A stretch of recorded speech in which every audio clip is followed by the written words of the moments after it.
Martineau. Le parrain de l'actualité.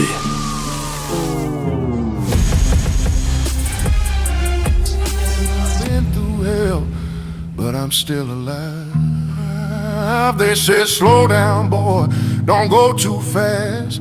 But I ain't never been one to live in the past. I keep moving forward, never looking back, with a worn-out hat and a six-string string. Sophie. Excuse-moi, mais c'est cochon comme musique. Autant voir, on sait ce qu'on va écouter à soir, à la maison. Oui. C'est comme, t'as le choix du Barry White ou ça. Notre fils est à la maison ce soir? On peut s'arranger pour qu'il soit pas là. OK.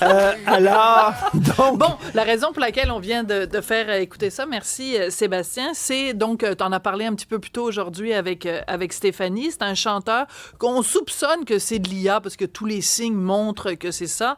Walk by Walk, la chanson, et c'est vraiment au sommet des classements des morceaux les plus populaires aux États-Unis en téléchargement.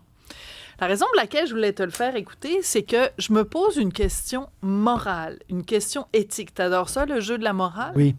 Est-ce qu'on a le droit d'aimer ça? Est-ce qu'on a le droit de trouver ça excellent?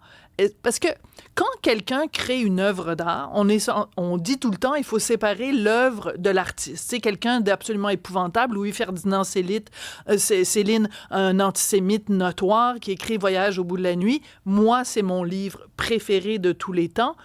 Mais à chaque fois que je parle de ce livre-là, je suis un peu gênée parce que c'est un salaud qui a écrit ce livre-là. Donc, je pose la même question morale par rapport à l'IA. Est-ce qu'on a le droit de faire fi du fait que ça vole des jobs aux vrais auteurs-compositeurs, aux vrais interprètes? Est-ce que on doit se sentir mal à l'aise du fait que pour arriver à créer une chanson avec l'IA, il faut que les compagnies d'intelligence artificielle soient allées piger des exemplaires de musique, des exemplaires de voix, des exemplaires de création, sans payer les droits aux créateurs, sans donner des redevances aux créateurs, sans l'autorisation des créateurs.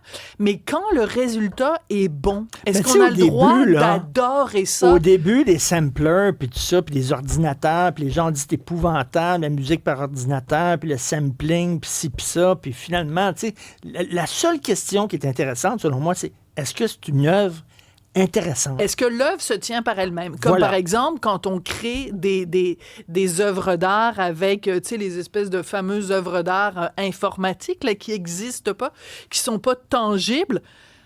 Est-ce qu'on a le droit? Est-ce que ça vaut des fois beaucoup d'argent?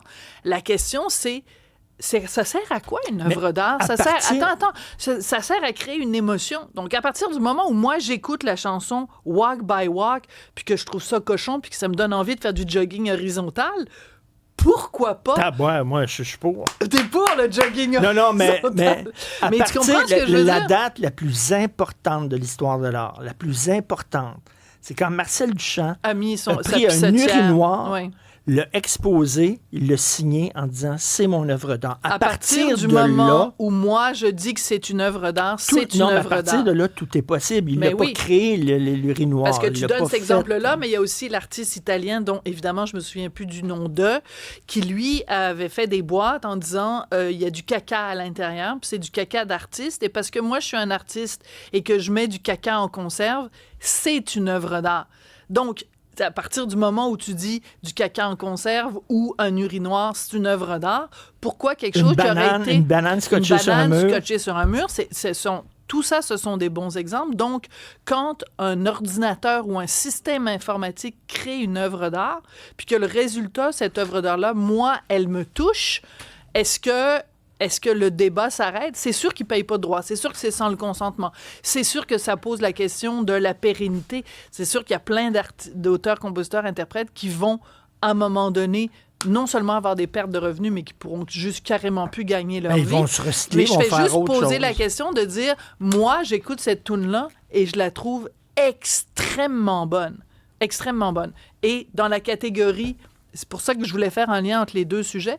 Dans la catégorie, il faut séparer l'œuvre de l'artiste. C'est quand même assez particulier parce qu'on a appris au cours des dernières heures que la bande-annonce de biopic, donc de biographie racontée dans un film musical, c'est la plus regardée de tous les temps. c'est la bande-annonce du biopic de Michael Jackson. 116 millions de vues. Donc, ça veut dire qu'il y a énormément de gens qui s'en foutent complètement des allégations ou du De toute façon, je suis sûr que ça ne sera même pas présent dans le film parce que le film est fait avec la volonté et puis le regard de la famille. Ben oui, c'est le neveu de Michael Jackson qui joue même pas dans le film. qui parle de ça. Mais ce que je veux dire, c'est que quand tu sais, elle n'est pas si loin que ça, l'époque où plus personne écoutait du Michael Jackson, où il y a du Michael Jackson, ça ne jouait même plus dans les stations de radio. Je trouve que les gens sont revenus vite à on s'en fout un petit peu de ce qu'il a fait et on est 116 millions de personnes à travers la planète à avoir écouté seulement la bande-annonce. Fait que si t'es 116 millions à écouter ne serait-ce que la bande-annonce, imagine quand le film va sortir, ça va être un succès absolument énorme. Donc, les gens ont été vraiment capables de mettre de côté les allégations et l'artiste et l'œuvre. L'artiste et l'œuvre. Merci, Sophie. Je veux saluer les sales barbes de la régie. Alors, la mise en onde de Sébastien Laperrière, la recherche Maximile Sawyer, aucune barbe, rasé 4 fois, lui-là. Là. Oui. Et Alexandre Moraville, Attention à ce que tu vas dire. quelques petits poils. J'aimerais ça avoir une barbe complète, mais il y a des trous dedans.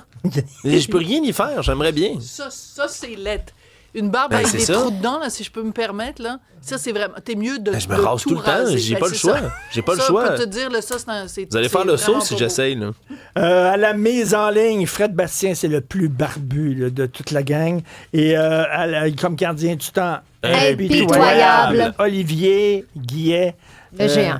Le géant Beaupré. dit le mousquetaire. Oui, Olivier. On vient de nous appeler pour dire qu'il y en a quelques-uns dans l'équipe qui ont comment on appelle ça, des barbouses. Des barbouses. Ouais, des Barbouses. fausses barbes de théâtre. Donc, Des fausses barbes Ouais. de théâtre avec exact. barbouses. Comme quoi que c'est pas des vraies barbes comme celles de Fred. Là. Merci. Je devrais sincèrement me mettre une barbouse. Peut-être que je me sentirais plus homme. Écoute, je voulais juste aujourd'hui vous parler d'un phénomène qui est pas nécessairement insolite, mais inusité qu'on a vécu quelquefois cette année. Éruption solaire. Il y en a une grosse aujourd'hui qui frappe la planète Terre. Puis je voulais vous le dire parce que ça risque d'avoir comme résultat qu'on va voir des aurores boréales. On a déjà vu ça quelques fois cette année. Mais ça brouille les communications aussi, non? Ça brûle les communications, ça vient déranger même le système radio. Il y a une panne radio aujourd'hui entre l'Europe et l'Afrique à cause de ce grésillement solaire-là, des particules qui viennent frapper les champs magnétiques de la planète et c'est ce qui peut causer des aurores boréales. Donc, la nuit du 11 au 12 ce soir et du 12 au 13 novembre, si le temps est dégagé avec la neige, vous allez vous sentir comme dans le Grand Nord Et québécois. ça cause des trous dans les barbes. Alors, on se reparle demain, 3 heures. Excellente soirée.